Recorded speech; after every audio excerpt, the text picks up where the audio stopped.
The perception that people have of ultimate success and ultimate happiness is, it seems motivated by what they don't have, rather than an understanding of what success and happiness really is. Their idea is that one day I'm going to go and I'm going to be in my golden years and I'm just going to be able to sit around and do nothing and tell everybody to When you are working and slaving away, you think about that beach with your feet up and the waiter comes over. Would you like another margarita, Mr. Peterson? Yeah. Yes, I would. These people that live this life, do they have something they're working towards? Do they have an idea that they're working towards? I mean, when you press them on it and ask them, like, why are you here? Do you ever plan on leaving? Do you ever see yourself going somewhere else? That's what's confusing to me. Like, I understand that they're enjoying it. I understand that they like that life, but that it's a calling. Like, the calling to do nothing or just think. I think it's a management issue. I think a lot of what happiness is a management issue, and decisions that you're making right now, like you could be in a state of mind right now, but you can make some decisions to adjust that, and over the next couple hours you'll get to a much better place. I feel like that you're making something, you're turning like a constant state of thinking and expression and consideration, you're turning it into a number. And I don't like that idea. I don't like that idea. These constant management decisions, they waver in and out of your life on a daily basis. Like this idea that you could have a good mindset and then all of a sudden you'll be happy. That's like, it's like the tide. It comes in and it comes out, and there's going to be days where you're just not feeling so good physically, and that's going to affect the way your happiness level is. One of the big ones is eliminating interactions with people that are negative. That is gigantic. And because I've realized that I'm not really as independent as I used to like to think I was. I used to like to think that my thought process was independent and that I don't give a what anybody thinks. It's like hunger. I mean, it's something that goes in and out. It's always there. But happy as is a good answer. Yeah, but this is something I've cultivated for a long time and avoided things that make me unhappy and figured out what those things are and been very rigid about eliminating them from my life. People say that because they absolutely care what people think and it bothers them. So they say, I don't give a but that I don't give a stuff is almost entirely nonsense. You do care, and you care in both ways. You care if people are critical of you, care if people are positive of you, but you also care if people are living positive lives. Also sets in your mind that when you meet these exceptional people that move you, like what are the characters, what are the qualities that they have, what are the characteristics that they possess, and those things become significant and important to you.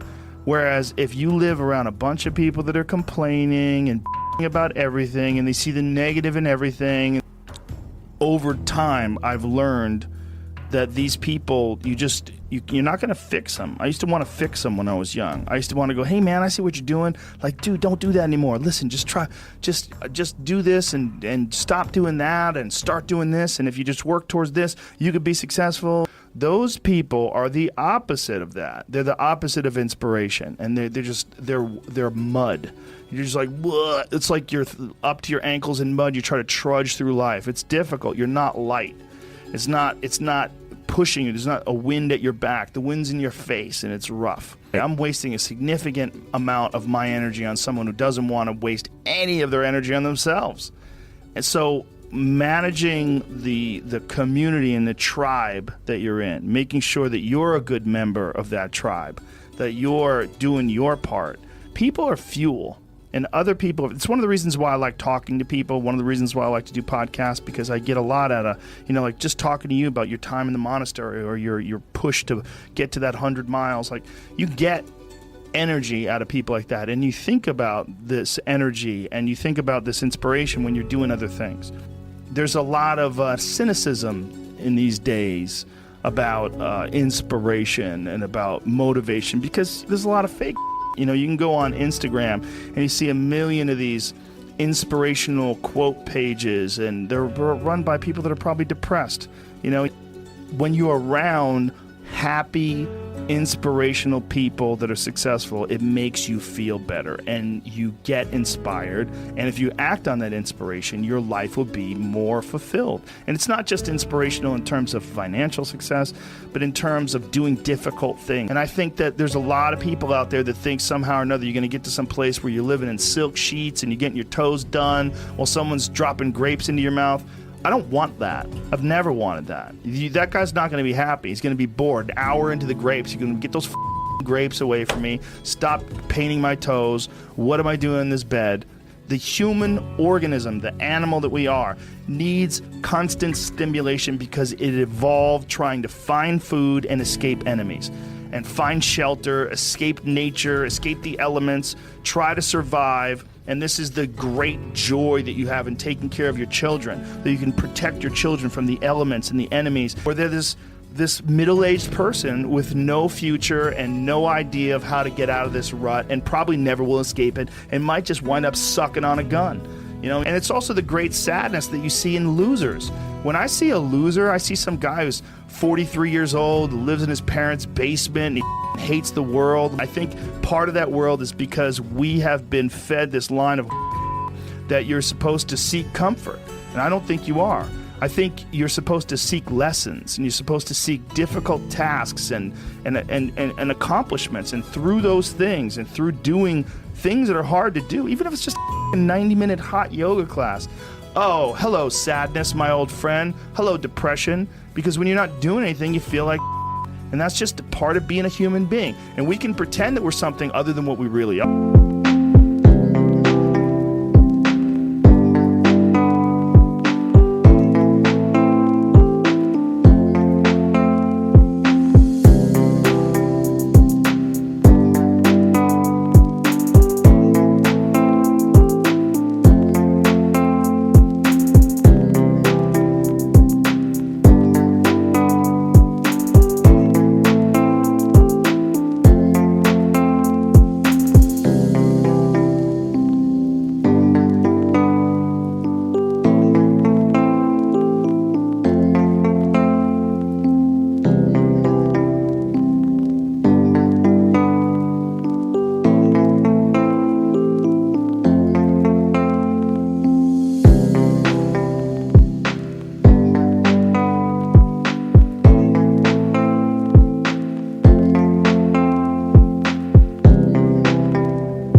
And we can pretend, nah, me, man, I'm just cool, just chilling, doing nothing. You're human. Human reward systems are carved deeply into your DNA. And if you don't respect that, if you don't respect the mechanism of happiness and fulfillment and what you really need to do in order to feel satisfied in life, camaraderie, love, family, friendship, struggle, testing yourself, learning. These traps that people sort of establish in their own mind of giving themselves excuses or giving themselves unsurmountable obstacles, insurmountable paths.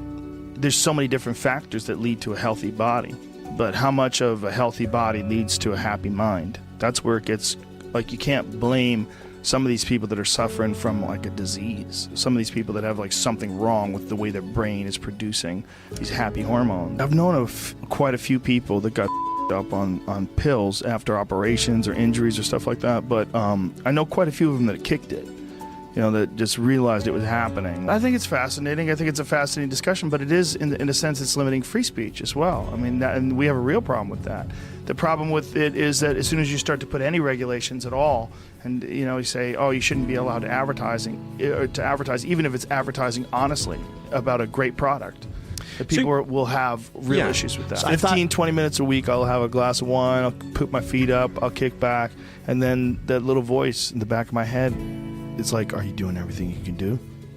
Get up. Come on. The thing about stuff, though, as opposed to like goals, is like stuff, you could always just keep buying stuff and making money to buy stuff. And then you find yourself being one of those people that just does stuff.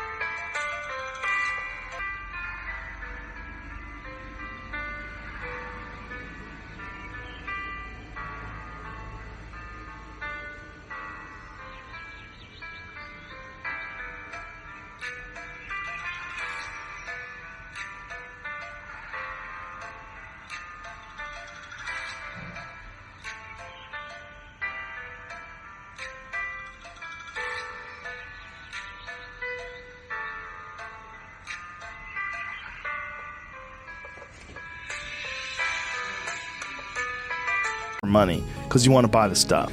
For me, the most important thing is the stuff that I put out if people like it. Yes. Like if I do a podcast, well, let's say if I do a UFC and I suck, if I stumble through something or I make a bad call or it's not, that will be up for days. I've heard Steve Harvey talk about money, like how much money he wants to make per year, and someone was making fun of it, and I was thinking, well, he's in this vibe where he's trying to get stuff and make money, and you got to make money to get stuff, and you get sort of in this game of accumulating more and bigger and better things. Same with a podcast. If I do a podcast that doesn't go well, if I do a set and the set doesn't go well, or I stumble through a joke, all I care about is the stuff that I do in terms of like progress. I focus all my progress on that. I'll distract myself with stuff. The only thing that means is your friends and your loved ones and what you're trying to do with your life.